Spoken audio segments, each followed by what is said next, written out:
Ya, sampai dengan sore hari ini angkanya masih sama, Cynthia dan juga saudara, bagaimana kemudian yang tadi disampaikan pada pagi hari oleh Kadif Humas Mabes Polri Irjen Dedi Prasetyo yang menyebutkan bahwa sampai dengan hari ini yang tercatat sudah ada 63 polisi yang diperiksa dari berbagai struktur, kemudian juga dari berbagai unsur begitu diperiksa karena diduga telah melanggar kode etik profesionalitas Polri.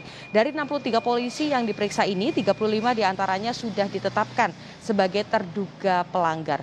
Jika memang nantinya ini ada pelanggaran-pelanggaran ataupun juga terbukti melanggar etik profesionalitas Polri yang juga cukup berat sanksinya, maka hukuman terberat yang bisa diberikan kepada 35 orang tersebut adalah PTDH atau kepanjangannya adalah pemberhentian tidak dengan hormat.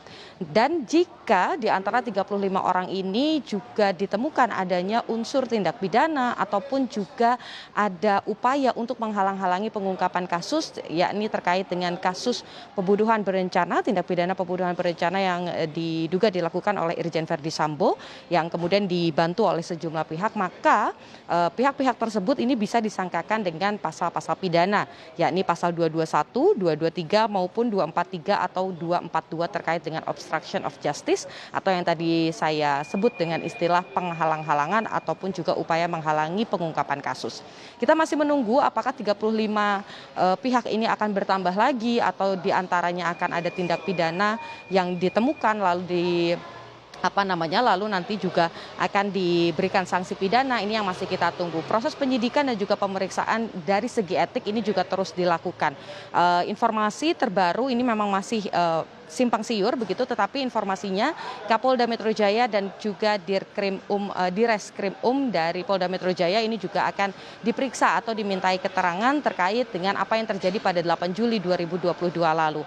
Kami mencoba mengonfirmasi kepada Kadif Humas Mabes Polri, tetapi memang belum dikonfirmasi apakah betul hari ini keduanya akan diperiksa atau nanti akan ada penjadwalan ulang. Ini yang masih kita tunggu.